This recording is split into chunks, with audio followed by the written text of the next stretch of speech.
ai finite,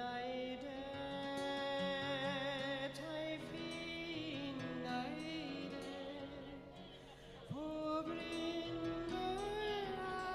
sotai finite,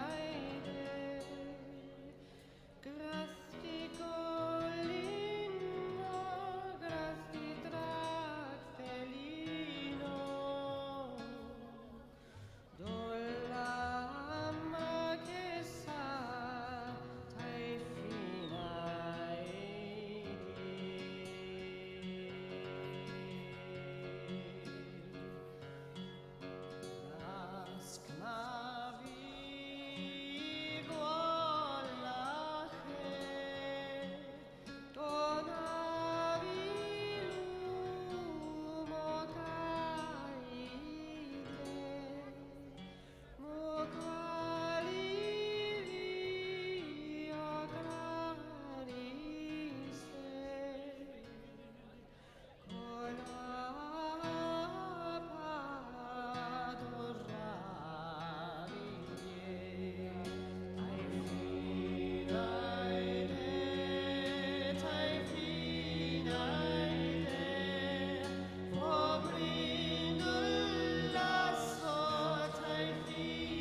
Hello, everybody, and welcome to Optional Rule. My name is Scott. I am the host of this weekly D&D and tabletop role-playing game discussion Twitch channel.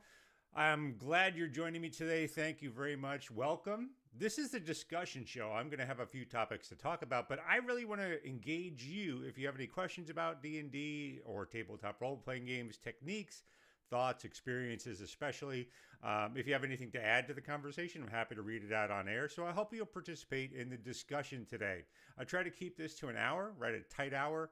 Talk about a few topics that are of interest to me this week that I hope are interest to you in running your games as well.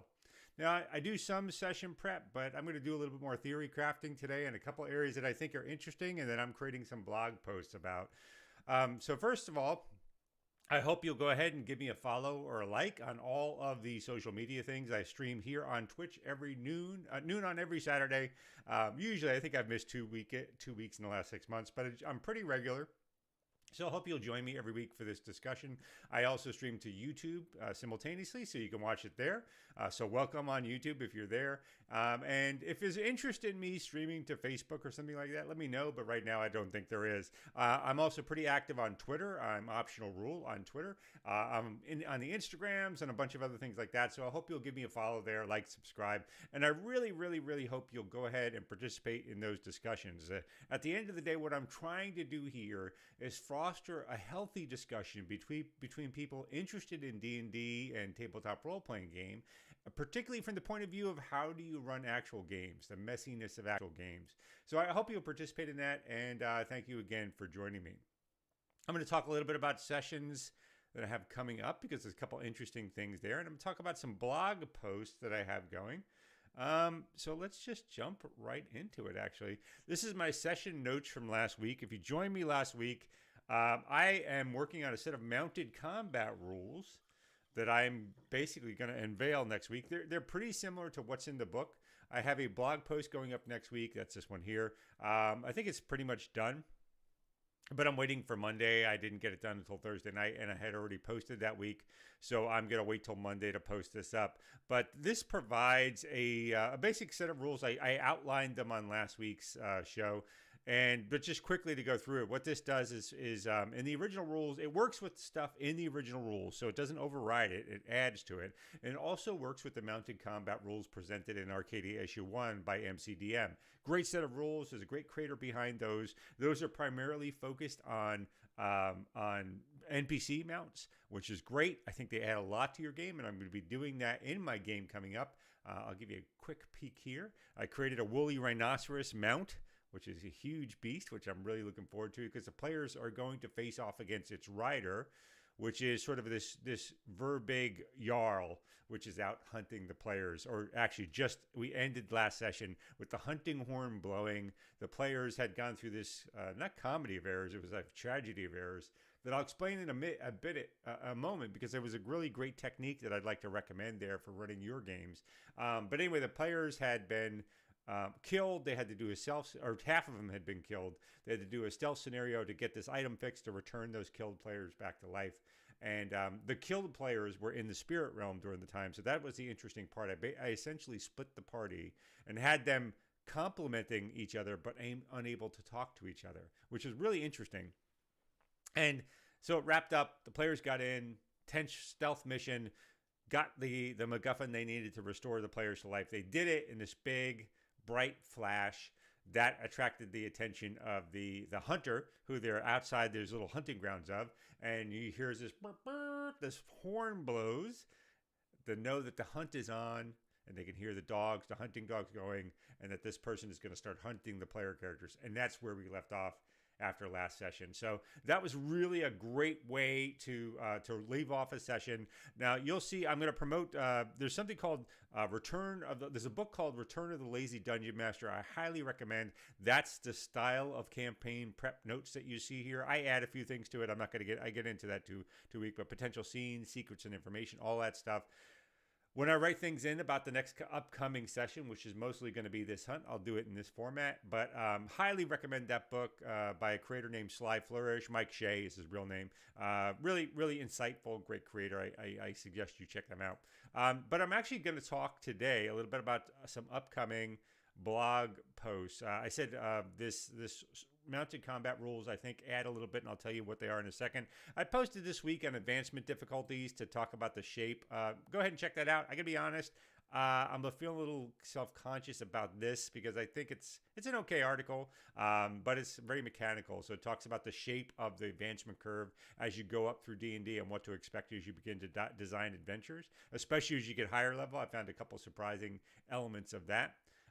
But that I posted that on Monday. I'll be posting this mounted combat rule. So why create these combat rules? I thought there was a couple missing pieces within from the player context. Now that is always a call of taste and preference on the case of the DM and the players. But what I thought was missing from it is I wanted to differentiate between trained and untrained riders. Give a little metric for that. Trained just means if you have animal handling, if you have what do I say here? Trained riders. Riders considered trained if they have animal handling proficiency, land vehicles, or any ability that works with mounted. So a cavalier's mounted ability or a feat that works with mounted combat. They're considered trained, and they can get it just like any other proficiency. So the difference being, if you're untrained, you have disadvantage on any attack or ability check while on a mount. You're not really going to do a lot from horseback or dragon back or whatever it is. And trained, you're able to direct the mount and do something a little bit more. But the real difference becomes the mount itself, and this is another added area. Instead of just mount, I have riding mount. I have untrained mounts, which is basically just a creature, no difference than any other creature. And I have a riding mount and I have war mounts. Riding mounts are shy. They're great for riding. They're great for getting around. You could shoot from horseback if you're trained. It's not really a problem. But they're not going to charge towards danger. They're not. If they have combat next to them, they might get frightened and they might bolt. You have to control them and do all those sorts of things. This provides some dynamic behavior on the part of the players, but it also provides some dynamic actions on the part of the players who are facing foes who may not have a war-trained mount. And if you want to get into battle with a war-trained mount, they'll do it. They'll charge towards. They're not panicked. They're not surprised by sudden things. But they're ornery. I use the people don't. There's lots of things in DMG that people don't appreciate exists there. One of them being this social interactions stuff here. It's in the basic rules. I linked that to D&D Beyond, so that's open to everybody, these basic rules. But basically everything starts out as hostile, indifferent, or friendly. So riding mounts all start out as indifferent towards everybody, and war mounts start out as hostile, just like untrained mounts do. In other words, they're not going to play games with you. They may not attack you, but they might nip you. They're really not keen on you getting on their back. They're just ornery creatures, or they wouldn't be so eager for battle. And then I create a bonding system on top of it. When I say system, I mean it's very different. Basically, you have to go through a riding day. It's sort of a quasi downtime activity, or not fully downtime. Every day you spend with the mount, that you treat it well. You get a DC 10 animal handling check to see if you can improve your bond with that creature by one level. Once you get it to friendly, and you're a trained rider, you can designate it. You can only have one bonded mount at a time. You can bond that mount, and that gives each one of these layers gives you a progressively higher set of abilities. So when you're riding, you can use a bonus action to direct it to dash, dodge, or disengage. This is a riding mount. And you can, if the mount panics, you can try to control it. It might bolt. I include some bolting rolls where it will try to run away. You can try to get it under control again. You might fall off, all of those things. And if it's bonded, I actually need to add a bonded ability to the riding mount. That's not left there. But war mounts, if you're bonded, you get this you get this act as one ability, which basically means the animal and your turn are considered the same thing. So you can use the animal's movement as your movement. The big difference is in normal combat mounted combat rules in D&D, you can direct it as part of your turn. It's on your initiative, but it still goes separately. So you have to ready an action to attack with a melee weapon. For characters that have multi-attack, that's actually not great because you can't do multi-attack with it's not multi-attack in the player sense. It's called multiple attacks or whatever. Yeah, thinking critically. Nice application of the social interactions to deal with mounts. Yeah, thank you. We're that's an important design consideration of mine. When I say important, it's important to me. Other things are important to other people. I don't like to create separate streams of rules. I don't where I don't have to. Now, as you can see, I'm already adding rules here. But wherever possible, I want to leverage rules that either exist or similar rules to something that already exists. For instance, there's an unseating a rider thing down here. This is essentially if a horse tries to buck you or any mount tries to buck you, it's essentially a grapple or reverse grapple check. So I'm using the grapple rules for this. I'm reusing social interactions up here. Oh, I know what I was going to do. So here's the deal. I'm debating on this riding mount, which I think is interesting. And if you have feedback on this, I'd love to hear it. There's action economy, as everybody knows in D&D design. Actions, bonus actions, reactions, generally where people focus on taking up a resource. I think there's an untapped resource here. Actually, there's several in 5e, but here there is also a free item interaction every round. And when I look at writing, why does it take a bonus action? Maybe it should take an item interaction. So that makes sense. It's a quasi item, right? Directing the horse is a quasi item. There has implications in system balance. If you use your item interaction to direct your horse or do something like that, you can't use a potion or you can't draw a weapon. You can't, if you're focused on controlling something, you can't control something else. You can't do it without an action anyway. So that's sort of an attraction. That's attractive to me because it fits with existing rules. It taps the economy in encounters, which I think is super important. And then you can begin to trade at these different levels what taps what part of the economy. So this act is one ability. They act as a single unit. So really, the highest tier of this is a war mount and a trained rider who are both working together for a long time and have a good relationship, that they're bonded, and they can act as one. They could basically interchange their action. Their stat block could almost be considered one item. So I think that's fantastic. I like it. I like that type of design. Anyway, I'll be publishing this on Monday. I opened it for comment last week, which I'm getting in the habit of doing more. Especially if I have it written ahead of time. Sometimes I'm just writing it the night before I'm going to post it, which I'm trying to get out of the habit of. But anyway, look out for that. I'll post it on Twitter when I do, and it's an honest call for comment. When I look for it, I'm looking for, does something jump out to people? Does it appeal to them? And particularly, does it confuse them? And maybe this is a little insight into writing rules for D&D. And this is why maybe they don't do it. Because as I write this, I think, do we really need this? I like slightly, not complex, but I like rules with meat to them. So it's a personal taste thing. So I'm deciding, yes, do you need to do them? It's up to you. It's really up to you if you like it. I don't think it's that complex, but writing it is interesting because some of the capability is on the rider and their training level, and then another set of the capabilities is on the mount and its training level, and they work together in a way that it's actually, when you're writing rules, not clear where in the documentation do you put that to make it clear to the reader, because obviously I know what I'm thinking.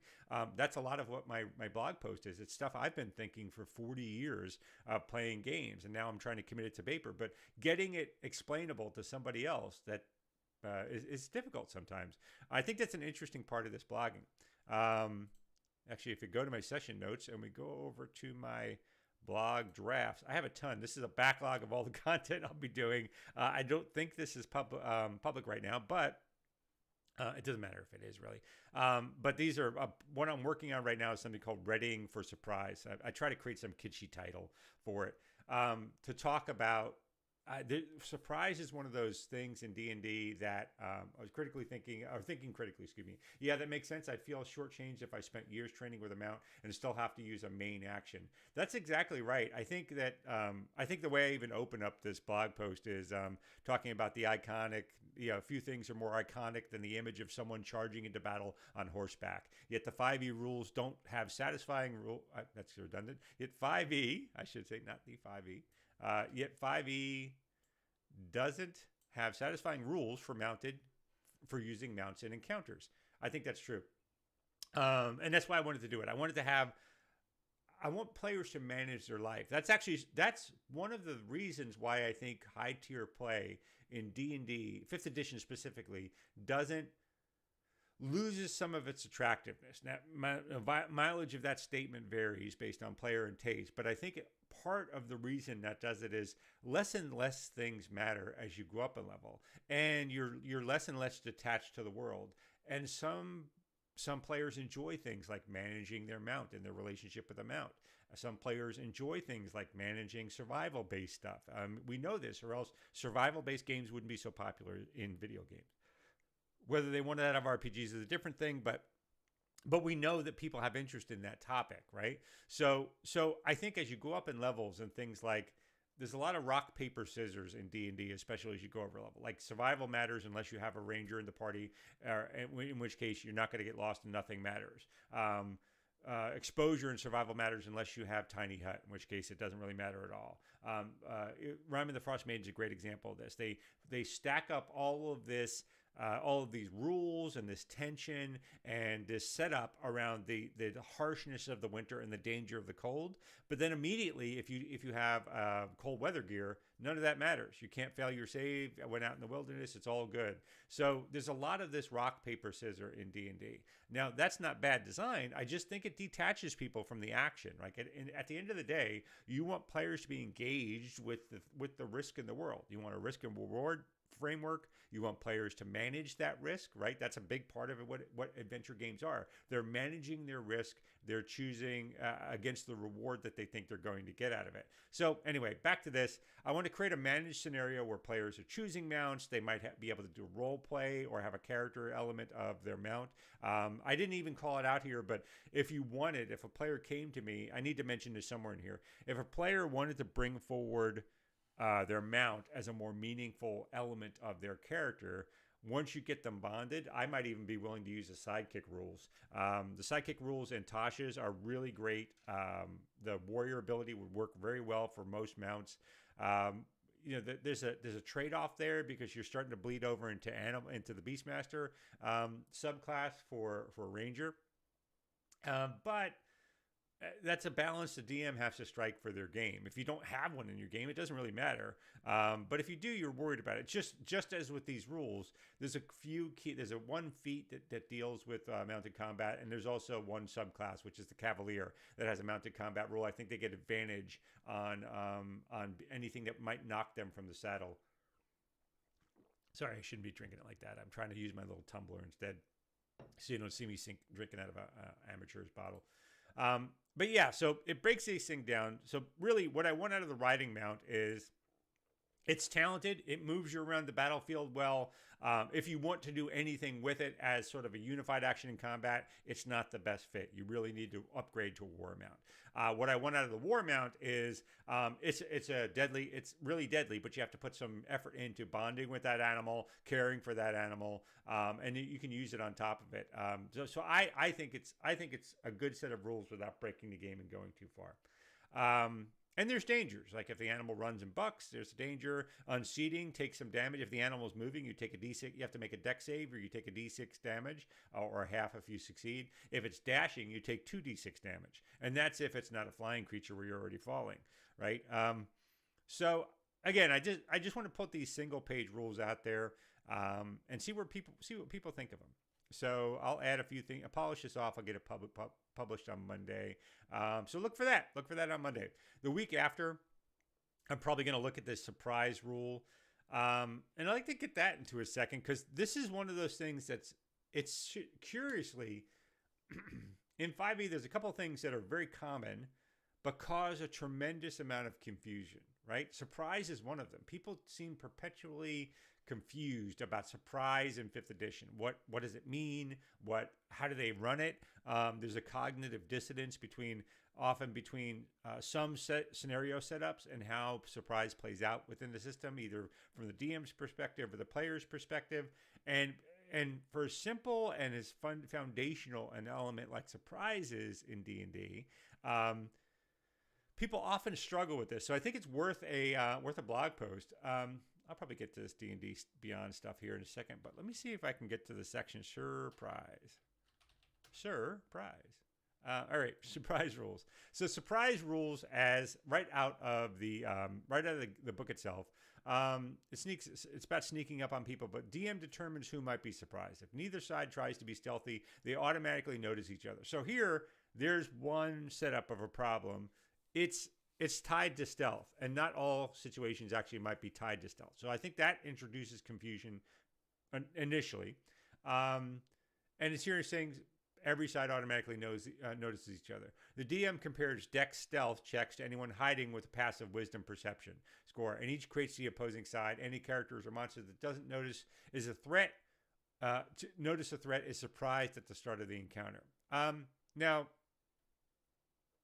if you're surprised you can't move, take actions, all this kind of stuff. Now that's great, but it actually leaves out a ton of scenarios. I'll give you a couple instances. Let's say players go into, they're disguised as something else. They go into a guard post, talking to the guards. They're trying to trick them into one thing or another, and they want to ambush them there. Well, that's not stealth. They're standing right in front of them, right? Maybe it's deception instead. And they pull their swords and they begin to fight, or they cast a spell, whoever. Some initiation of combat that's not expected, that's another way to encourage surprise. Obviously, attacking from like a hidden place, that would be surprising. But there's just a lot. I think they're conflating two things is where I'm going with this, and why it causes confusion. And I'll get that in a second. So, so it's assumed to be a perception check to see if they notice and start. So what I think is being conflated here. Do I have this up? What did I do it? Okay, yeah. So surprise is really, there's a number of scenarios where you roll perception and it gets weird for people. So, but because they're conflating two things, and that is unready and unaware. That's the core. I'm still working this blog post out, by the way. So if you have feedback, please give it. And I think that's the root of the problem with surprise. There's two basic states, unready and unaware. Let me give you some examples of that. So a bunch of people drunkenly sitting around in a tavern, not expecting any danger, enjoying each other's company, doing whatever. They're both unaware, and let's say the players are hiding. They're both unaware that the players are there, and unready for danger because they're not expecting a fight. So why would they? They are probably, in these cases, you just do what the scenario says. You're rolling stealth, or maybe the players are in the room, but they're not expecting danger, and there's no reason to pay attention to the characters. Maybe they're rolling deception. They're in a crowd. Those are the type of things where they're both unready and unaware. Now, let's do an example of aware but unready.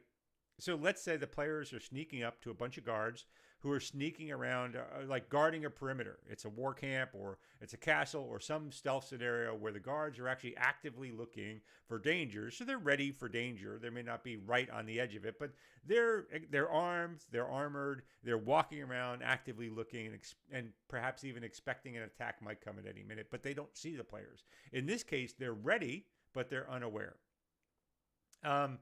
Then the other scenario might be both ready and aware. In other words, and let's do this. Let's say it's a tense negotiation at the beginning of a scenario. The players have come in to negotiate with some bad guys, a bunch of local criminals. They're wearing their swords. They they want to do so they're negotiating with some crime boss. The negotiation goes south. Or the players decide they want to get the jump on them. We're in the middle of the negotiation too. They're hoping to catch them unaware, so they pull their weapon and try to attack them. But that's not, they're both aware they're there and they're ready for danger. Those are different scenarios. And I think people expect different behaviors. So let's take that ready and aware. If they pull their weapons, if they're the first to go, players often reflect to me this cognitive dissonance because they expect to go first. They initiated the action. They expect to actually go. If they haven't pulled their sword yet, why would somebody else attack them first, right? Then it's just a matter of initiative. And if one of the bad guys got initiative first, how could they go before the player who initiated the action? That's a big piece of cognitive dissonance. Now, by rules, you just roll. You don't roll anything. Actually, it's just straight up initiative. Now, there's a couple of ways the DM can choose to handle this.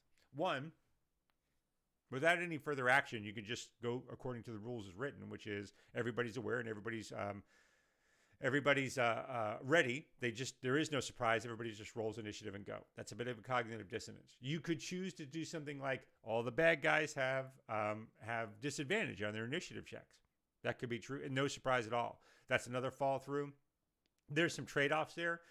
First of all, unwittingly, you're incentivizing your players to attack first. You're incentivizing murder hoboness. And this scenario actually sounds pretty good on the part of the players when they're initiating the action. But as a DM, you have to think about what happens when this is used against the players. The players are probably going to be pretty upset about it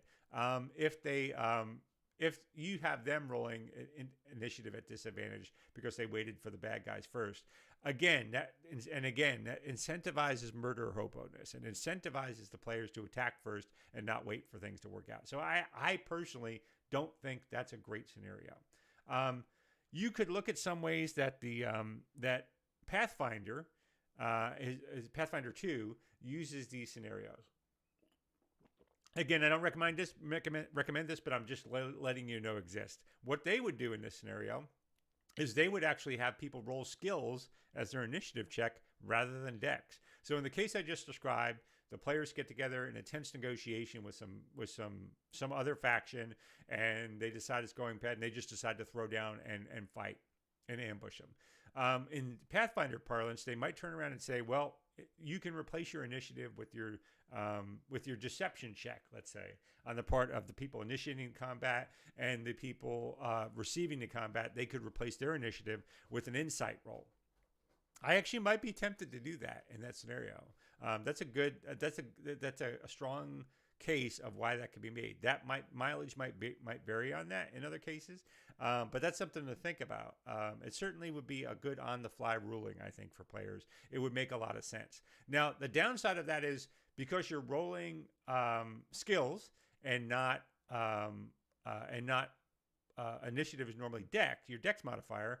Automatically, people proficient in those skills have a bonus to people who are just dexterous, right? So that gets to be a problem because you get to add your proficiency. You're essentially adding your proficiency bonus to your dex, and it isn't quite equal. That makes skill rolls where you're proficient potentially superior to characters who are normally fast to go. So I would be reluctant to do it because of that, but it's something you can think about.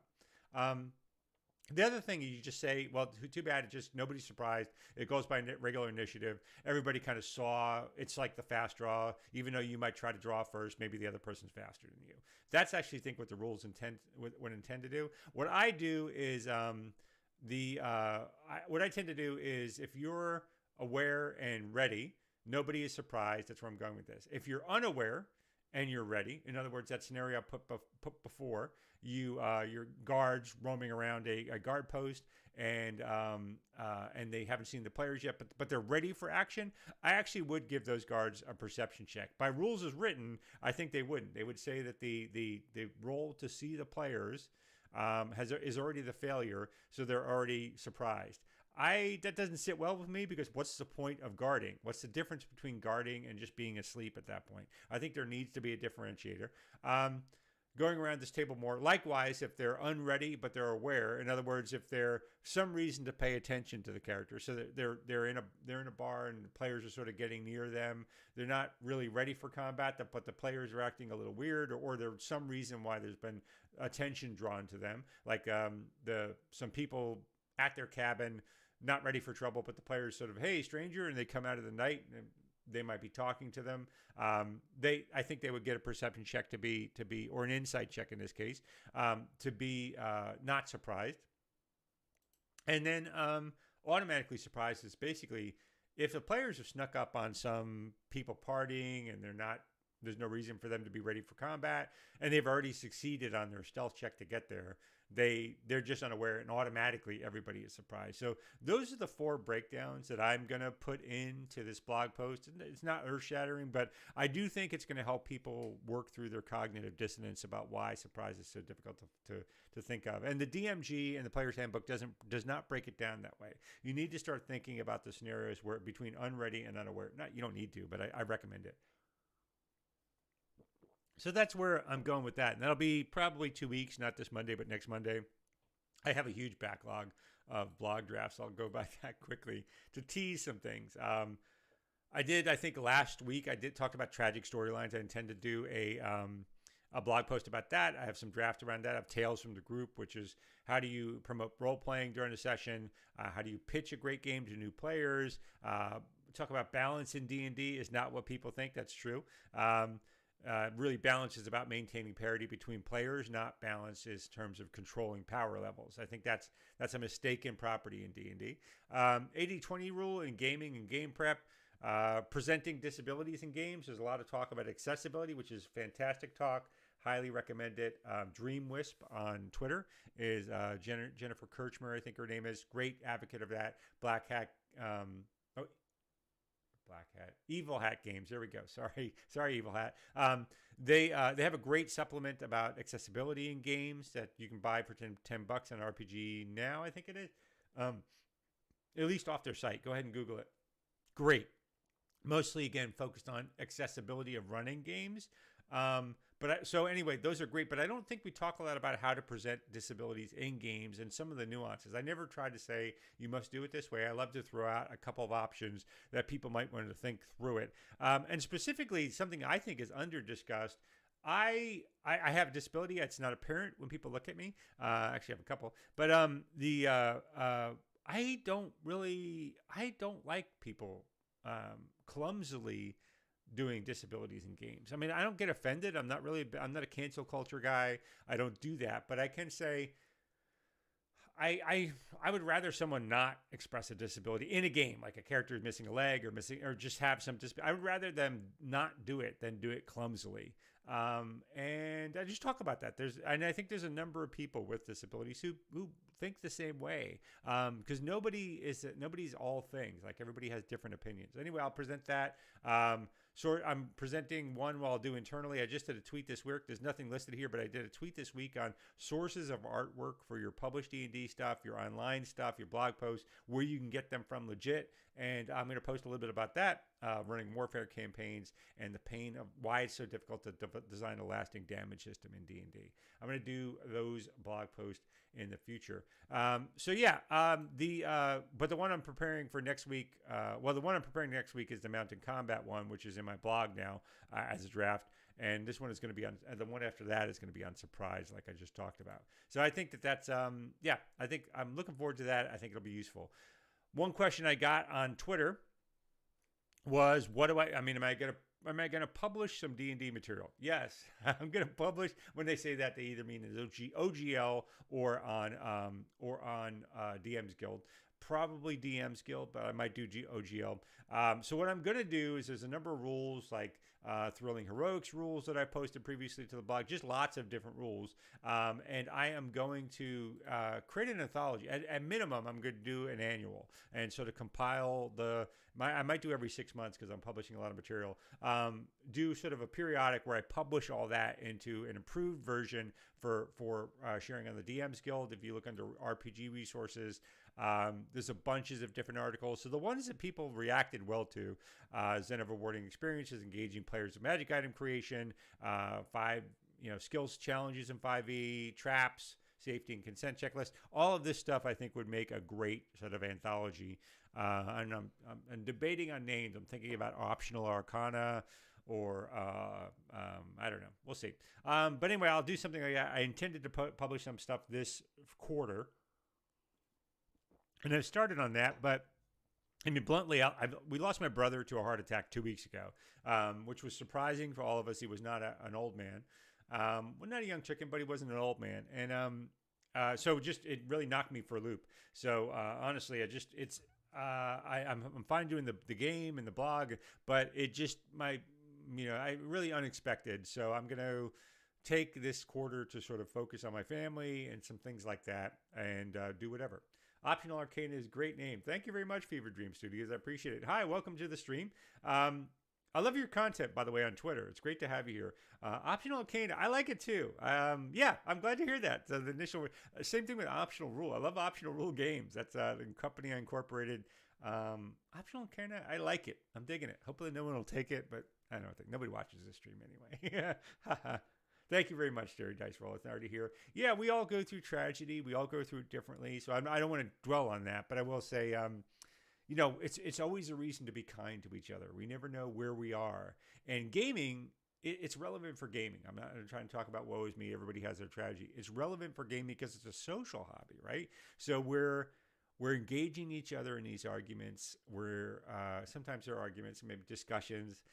We're scheduling things, and life goes on for everybody, and we have to be sensitive where people are. I'm not going to harp on this, but there was a rough set of tweets this week around someone's content that we got into a little bit of a discussion online about. And I was trying to make the case that, like, listen, you're talking about somebody else's content. You don't know them. So all of these reads on this person was just maybe too uncomfortable for me, a little bullying maybe. But like all this tendency to ascribe motivations to other people, tell them who they are or things like that, that's a little out of bounds. And we should be very conscious of that as a group, as a community. Give each other some space. Thank you very much, Fever Dream Studios. I appreciate it. Yeah, we're taking care of my family. Anyway, where I was going with that is I'm probably not going to publish an adventure in this quarter, but I probably will publish an anthology middle of the year, maybe June or something like that. And I'm going to draw it from cleaned up and improved versions of what's on the blog. So it's a great opportunity to talk about that. All right, let's talk about some session prep and some things that are online. So I published this on D&D Beyond, by the way, so you can use this.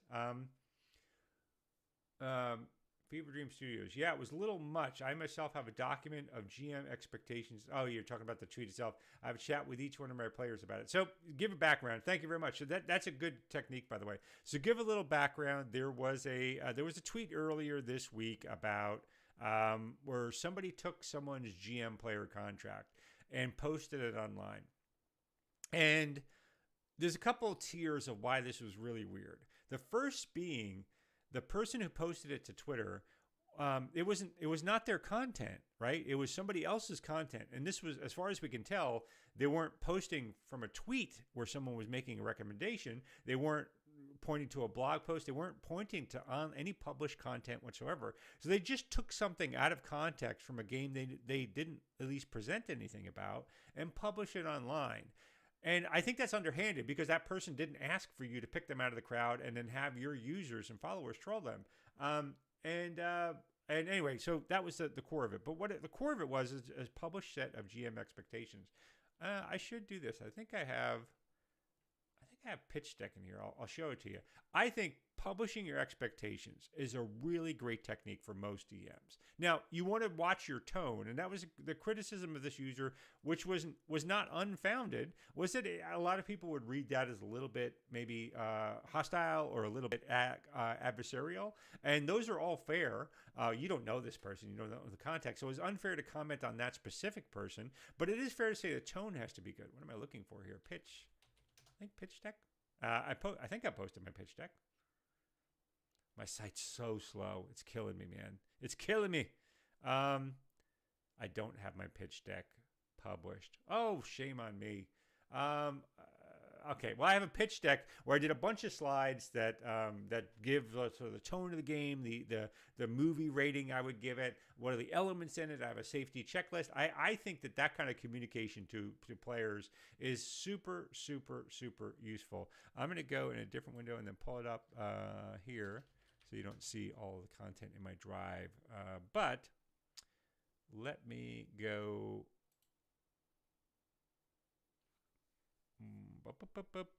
Game pitch deck, Rime of the Frost. So this is what a pitch deck I used for Rime of the Frost Maiden. Now I believe you can see that. Yes, you can. All right. So this is basically just a set of slides that I do to recruit people. There's 5 slides. When I was recruiting players for my game, I've moved around a lot, so I'm always in this position of I'm recruiting new players I don't know. I have gotten burned a few times, not often, but a few times on completely different expectations of what we want out of the game, and I don't want to waste my time. Matter of fact, I took about a 6-year break from gaming. When I came back to 5th edition, my first group that I pulled together was such a bad experience. I actually thought, oh my gosh, maybe gaming's not for me. And I want you to avoid that if you're in that position, or if you're new. I mean, these tools can really help you move forward. So what I did here is I set up this. My stream is going off here. Tone is a tricky thing to written communication, especially if you're not a writer. It absolutely is.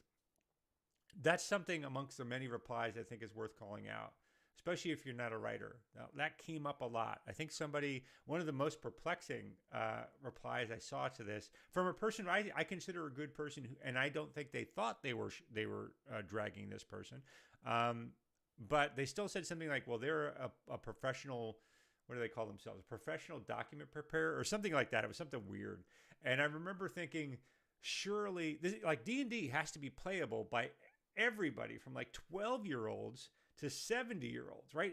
That whole spectrum with different professional skills and social skills. The game has got to be playable for anybody in this massive spectrum. And that includes, like, surely we can't expect people to be professional document designers to play D&D. Surely that can't be our expectation. Surely the expectation can't be that only professional writers can make stuff. Those can't be the expectations. This is a hobby, brother, right? So I'm not saying you're saying that, but I mean, the people online who are saying this. So, it just, we have to be tolerant of, if it's not in your tone, just say it's not in your tone. If you're, I might do it differently. Totally fair reply. Hey, buddy, this is my chunky boy. We'll see what you're running. This is my chunky boy Olaf. He's a fatty. Oh, he's caught my headphones. Let me pull my headphones off. I don't know why I have my headphones on. All right, he didn't want to make an appearance.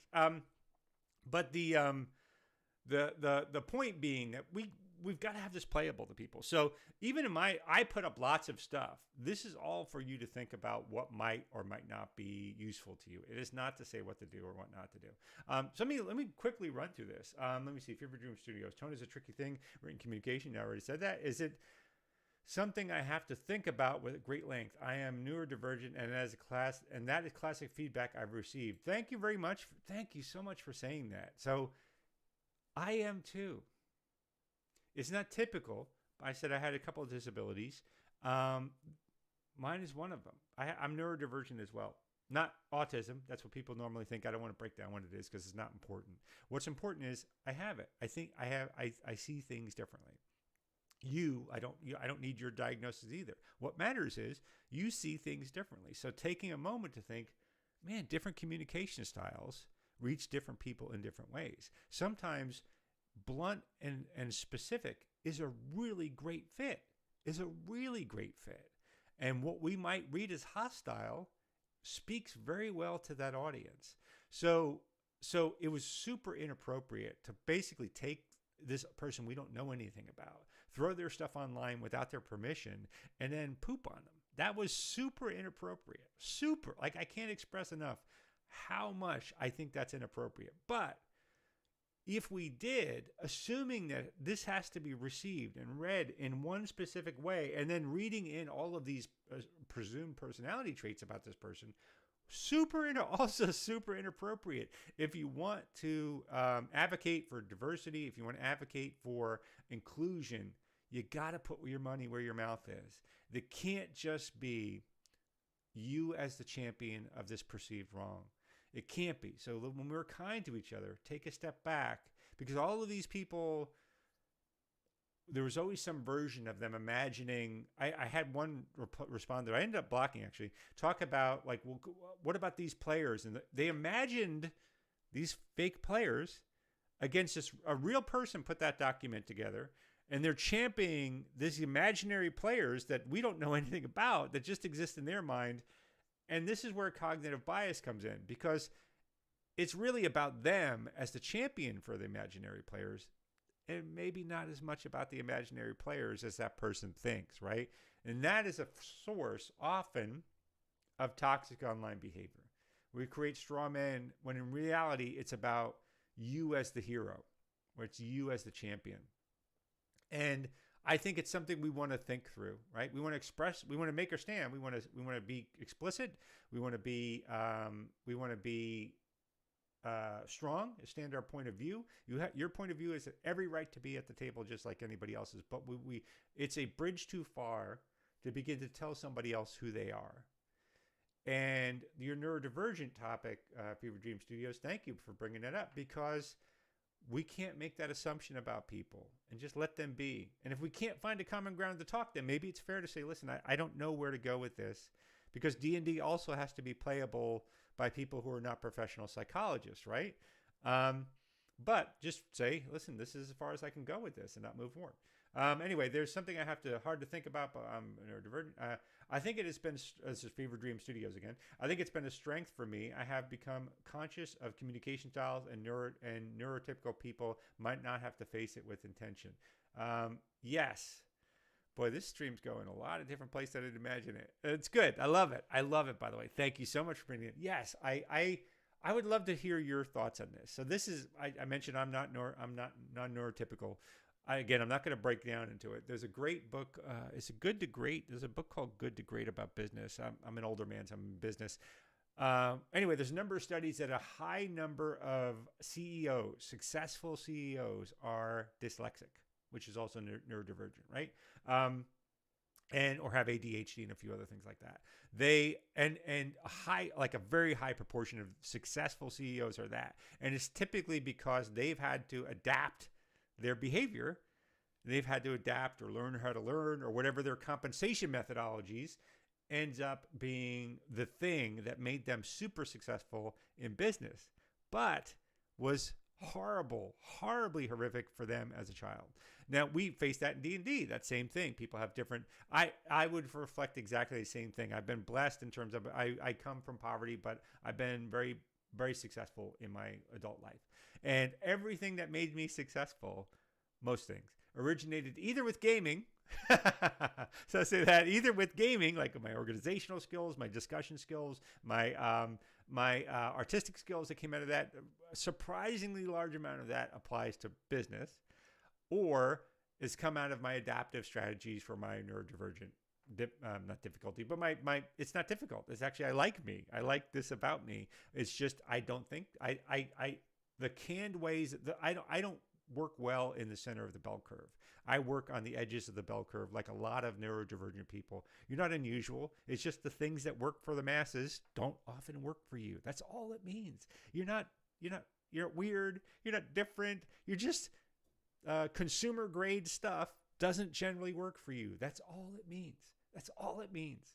And so you tend to operate on the edges of the bell curve a little bit much. And so those adaptive strategies to deal with people who are in the center of the bell curve, because no shade on them either, that's fine.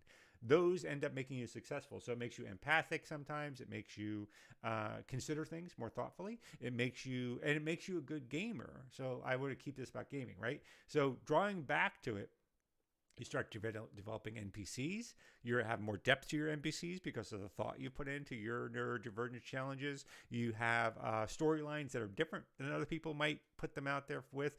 I tend to think systematically because of my my non-neurotypical affects. That's why I have so much systematic thinking. So when I go back to the surprise thing, I said I adapt by understanding. Like, I need to break things down and understand their components. It really, I can't express enough. For me, it helps me a lot. So that's why I think of things like surprise. Well, we're conflating two things. We're actually conflating whether someone's unready for combat or unaware of combat. That's where that comes from. Or I think about mounted rules.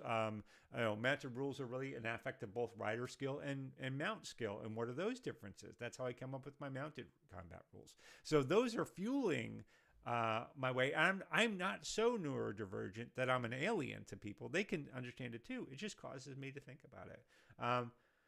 And there's a couple great threads that I forget their Twitter names, but they were great people to follow because they're neurodivergent as well, and advocates for people who are non-neurotypical.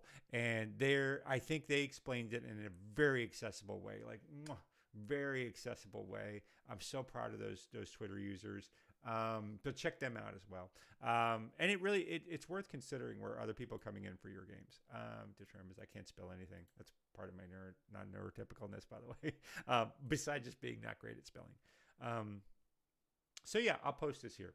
So let me quickly go. So some resources you'll use. I'm posting this mounted combat. I will post the encounter I came with. Let me talk about. Let's go back to game design. Talk about that.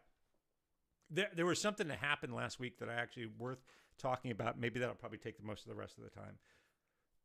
So mounted combat, I'll post that on the blog next week. Excuse me, I just burped. I'll post that next week. These rules are going to go up. I hope they're understandable. That's my big anxiety. Like maybe they're too complex, maybe they're not understandable. But that's a good thing to be worried about, right? I want to smith that a little bit. But what happened is I ran a scenario. So spoilers here, by the way, for Rima the Frostmaiden. If you don't want to be spoiled on anything around, I'm not going to talk about deep spoilers, but I'm going to talk about one scenario called Black Cabin and some modifications I made to that worked out surprisingly well. I think there's some good advice for you as a DM here, or a player, whoever. So spoiler warning for that. So let's get into it. So there is a scenario called Black Cabin. I'm not going to unpack the entire module, but the players go. I set it up so they need to go to this cabin to recover a gnome that has been missing. I set it up so they were a member of the Arcane Brotherhood doing some experimentation for this. The MacGuffin of the whole module is this long winter, this nighttime that's lasted for 2 years with the locked region in winter. So they were out there experimenting with a magic item. Nobody knew what it was, but they were out there experimenting, hiding from the Arcane Brotherhood. So the players go out to find them, and this is the module itself is set up. The encounter is set up a weird. I didn't really like it, so I added this whole hunting scenario. Basically, the core of the module is they go to this cabin, they find this charred. Something has happened where there's this charred bones there with this magical item sitting on top of the charred bones, and they can't figure out. No one's there at the cabin. They pick up the magic item. It explodes in this fiery doom. Does 90 points of damage to 4th level characters. Yikes. And then it just goes through this weird thing. There's no combat. There's no encounters. The players have to reforge a ring around this magic item to contain the power. If they do that, it brings any players back to life who might have died, and they did in my scenario. And the scenario even plans for it. And really, and if the players don't have the skills necessary to forge the magic item or figure out what's going on, some rando NPC shows up, walks by, and says, "Hey guys, here's your solution." I didn't like it because what's the tension in this? Things just kind of happen, and you're an observer to all this. So I added this idea of Fever Dream Studios. I understand to relating things in depth. That's my approach to D&D design as well. I do a lot of research for the subclasses before trying to develop one. That's great. I have to check your stuff out a little bit more. I'm shy about subclasses, by the way, because there's so many of them. But I definitely want to check out your subclass design and other designs you do. I've seen you on Twitter, and I really appreciate your interactions there. Fever Dream Studios on Twitter as well, so check them out there.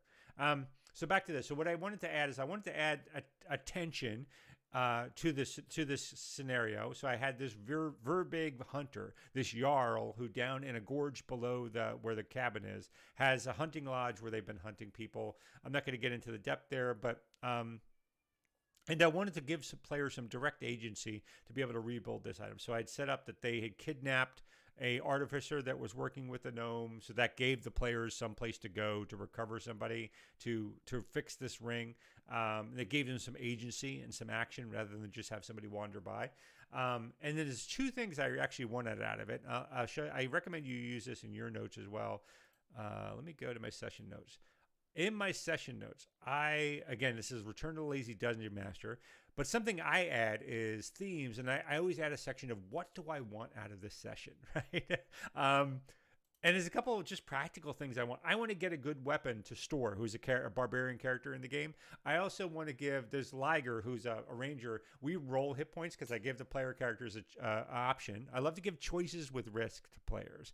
So when we started this campaign, I said, listen, we can do one of 2 things, but you'll have to agree on the same methodology and accept the outcome of it, which is the 2 were they can either roll hit points, roll them, but they have to take what they get. They can re-roll ones, but they have to take what they can get, what they get in the rolls and live with it, or they can take average hit points, but they all have to negotiate as a party and accept the outcome. That did a couple of things for me. First, before the campaign ever began, I gave them something to discuss as a group. And basically this is a meta thing as a DM. I didn't tell them why I was doing this, but I wanted them actually to take a little bit of time before they begin the game to start negotiating with one another, to start this back and forth and have some reason to engage with each other as players. And it worked. It worked pretty well. They chose hit points to roll them. One of the players rolled incredibly well, but one of the players, Liger here, he rolls he's rolled horribly. He's rolled really bad, and I feel terrible about it. And now, as a DM, I have to give that illusion that, I mean, it's not illusion. I'm challenging them. I'll let them die. I try not to let them know how much I don't want them to die. I do not want them to die. I don't want them to fail. I want them to succeed. I'm a fan of both the players and the characters. But I have to be that one layer removed where by being a fan, I like my style is to let them earn their successes. That's how I think I'm being a fan of theirs, right? And I do like to see where the dice takes us in a game. I love to be surprised as a DM. But I always want to give it out. I don't want people to live permanently. We're going to play this game for a year. We're at 6 months into it, right? I'm not going to make that player live with being made of tissue paper. So I wanted some way for the player to re-roll their hit points. So there's two things that this hunter have that are part of this meta narrative that I want out of it. So one of the other reasons I put in is I gave the players that this Jarl, this Verbig is the giant Jarl, has a hammer. It's kind of like Thor's hammer. It's a hammer of thunder that is got a bunch of properties in it that the barbarian uses a warhammer. This is a warhammer, so it'll incentivize it to them. I also teased last time when they went that there's a shrine amongst the Verbigs thing that I know I'm running out of time, so I'm going to do this really quickly so I can get to the thing I thought was really interesting. The shrine that will basically let the player character bathe in it. They'll have to roll their new hit. They get into the middle of this flame. They get burnt up by flames. They have to roll their new hit points so they can re-roll all of their hit die. They have to take the result, but I can't imagine the result of this being worse for the player than what they've already rolled. And by the way, I'll let any player do it if they want. I wouldn't recommend it for most others, but if they want to, they're happy. I'm happy to let them. So they roll their new, and they take that in damage. So the players might have to stabilize them or do something like that because they'll roll over their hit points. But when they wake up, they have those new hit points. I think that's a good story MacGuffin to let a player re-roll their hit points. It's sort of tense. It isn't really dangerous because the other players are going to be there to bring them back, even if they die, right? So, and at fourth level, they have enough to stabilize them and do other things like that, and it'll feel down. All right, so let's get back to the thing that worked out really well. So I told you this black cabin scenario, players pick up this item, and this is all written to the module. It bursts in this sort of radiant damage and does 90 points of damage to the players that picked it up. You have no control as a DM from the module about how that whole thing plays out, right? So the way my player characters did it was two of the player characters were standing together when they picked it up, and the other two were at the edges of the room. The item burst instantly kills the wizard who picked it up with massive damage. The 90 hit points was over twice their hit points, so killed them instantly. The other paladin goes down. They exceeded their hit points by quite a bit, but still they go down. They failed 3 successive death saves. The medical rolls to try to stabilize them all boned up. That player dies. So I ran this great scenario. This was surprisingly great. They seemed never split the party, but in essence, that's what I did. Because in the module, what happens is the players who die from this item, their spirits sort of linger around. They can exert 5 pounds of pressure, but they can't do much. It's just they're standing around and doing nothing. So instead, I added this whole complexity of a spirit world. They're stuck in the veil between planes. So they're dead, but they have not moved on. They can see the world kind of like Frodo sees the world when he put on the ring in Lord of the Rings. It's that they can communicate by writing things with their little ghost abilities in the soot. With the player characters are there. The player characters now realize they uncover the knowledge that they have to forge a new ring to this magic item to contain it, and it might bring the characters back. They realize that there was a dwarf artificer working with this gnome who was killed. By the way, that gnome spirit is hanging around. That's not important. And so they know I've got to go rescue this gnome. There's only 2 of them, though. They can't face this Verbig hunter in a combat as 2 characters. So they decide they're going to sneak in to do it. So they sneak down with the other 2 players following them in the spirit world. So I created this interesting scenario where from the spirit world, the player characters could do things like see fey spirits like as shadows hiding behind trees. And they would attempt to mess with the player characters who were trying to sneak in. So all failed rolls were basically really just phase spirits messing with them. So they see, I use stats for things like the Shadow Mastiff. So they see a Shadow Mastiff as a player character tries to sneak around to where the dwarf is held. They see a Shadow Mastiff trying to go and mess with wind chimes. So all the people in the living world would see is suddenly the wind chimes start going to attract attention. But in the spirit world, they realize that's a Shadow Mastiff going to do that to mess with the player characters. So the players in the spirit world get into a fight with the Shadow Mastiff in the spirit realm to keep them from drawing the attention of the Verbig hunter that's there. In the physical world, the players sneaking in had to get past this warg that was sort of menacing and guarding the place where the dwarf was kept prisoner. And so they had these two combats, each affecting each other, but not able to directly collaborate with each other. It ended up working like way better than I thought it would, because at the end of the day, these are fourth level characters. There's two fourth level characters fighting a single warg, not a hard fight. Fourth level player characters fighting a single Shadow Mastiff, also really not that hard of a fight. But the tension of being given away and the tension of being separated from one another and feeling like, oh my God, I can't help my friends, was shockingly good. Shockingly. Like everybody felt like, oh my God, this thing's going to come collapsing down any minute. And of course, I can't tell them the truth, which is I don't want them to fight the Verbig. Now, I would do it if they messed up or did something really, really, really, really dumb.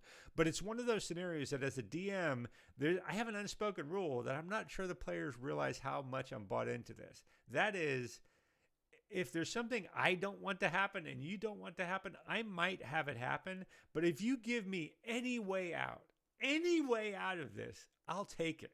I will take it. And I'm just looking for that player character to give me the action that would do it. So anyway, that I did a couple of more encounters along those lines where one could see something the other couldn't, but the thing that they were seeing impacted the one in that other realm. And it was a surprisingly good, fun module. Now, I wouldn't do this a lot. Like one of these in a campaign was really good, but it shaked things up enough. It caused the players to think differently enough that they really, really, really enjoyed it. So much so that when we reached the portion of the player characters coming back to life, so they bring this dwarf back. He forges a new ring to this magic item, connects it to the magic item itself. I actually show it to you as well. Let me put it over here. Let me see Black Cabin. I go to sources. I love D&D Beyond. I'm bad. I feel like I'm not buying enough physical books, but honestly, I really like being D&D Beyond. It really does well for me. Yeah, this was the scenario. There's Black Cabin itself. This item right here, this is the item that they found. So they forge a third ring, put it around it, and it's a control weather item. And in doing so, when they let it go on now, it brings the player characters that were dead back to life in this sort of glow. Their body comes back, and this gnome that had originally created that was dead couldn't join them because he'd been dead too long. So there's this really touching moment between this gnome that had helped them through the spirit world and was really trying to hope that this could help people, but they couldn't get back to life. And so the combination of that plus the tragedy of the storyline, because the other dwarf that was their husband. They were a gnome, male gnome artificer and a male dwarf artificer working together, and so that the loss of that character's husband and the players coming back to life when they thought they were dead. One of the player characters actually teared up, and I was like, that was unexpected for me. Maybe that's that neurodivergent thing, but I was like, woo. I had to do a check-in like, you okay? So I was shocked at how surprisingly effective it was. So having players separate, but so there's the technique for GMs. If you separate the party, give them some way to do two things. One, affect each other's play. So that might be physical separation where magic or mechanics are affecting where the other players are, and they can see the results of that. And then give them some, like, blend the action back and forth to let them be observers to what the other players are doing enough that they can sort of, like a sporting event, they can watch it, they can root for it, they see the outcome, metagame wise, out of character, they might know what's happening, but that gives them a layer of enjoyment that I think is worthwhile to use in games. All right. So where am I at next week? Quickly. I know I'm over time. quickly, where I'm at next week is that item brought them back to life. They heard the horn of the hunter because of that light being released from the magic item that happened. Lets this hunter locate where the players are. So now he's going to begin hunting them. So there's going to be a chase scenario. I actually don't know where it depends on how the players want to go. They might decide to sort of, I'm not running, so we're going to have this fight right here, and I'm going to pick where it's at. That would be cool. They might run, which is a chase scenario. That might be cool. They might do something I hadn't predicted. I don't know. Maybe they'll negotiate. I have no idea. I have no idea where this is going to go, which I love. I love being surprised as a DM. So that's going to be the root of it. And then they're going to bring back this magic item, which is going to reveal a lot about how they might be able to undo this curse and set them up for the end game. So they'll have a couple more scenarios from here, and then they'll launch against the end where I'm ending the scenario, which is the fight against Auriel herself. So we're in the end game now. We're sort of we've gone through Empire Strikes Back, and we're getting into Return of the Jedi in terms of we're past our third act, and now we're getting into we're past our second act, and we're getting into the third act. So I'm really looking forward to it. We'll see how it goes next week. All right. So I was all over the map like I normally am on these shows. Thank you very much, everybody, for joining me today. I hope you like this show. If you have any comment on it, please go ahead and share it on Twitter or Twitch or wherever like that. Go ahead and give a like, subscribe. This is also up on YouTube. If you're watching this later on YouTube in the archive, that's the best place for the archive of these shows. Go ahead and leave a comment, like, subscribe there as well. Follow me on Twitter, all of those social media things. I really hope you'll engage me in discussion. I really enjoy discussing things with people, and I like to foster a good, healthy, positive, focused discussion. So I hope you'll participate with that in your heart and mind as well. So I want to thank you for joining me here. This week is every week. I stream every week at noon on Saturday. I'll be back next week with a little bit more D&D shenanigans. I'll post that thing about mounted combat on Monday. I hope you enjoy it. The week after will be our surprise post. I'll update you a little bit on that. Hopefully it's meaty enough to be interesting, and I will continue on. In the meantime, I hope you find some great games to play. I hope you find something interesting to enrich your game, and I hope you engage somebody you hadn't engaged before this week and discover something new in the community or in the hobby. So I will be back next week. I hope you join me then. In the meantime, I hope you have a great game. And remember, fun is not optional. Thank you, everybody. Start music, and let's go. Thanks, everybody.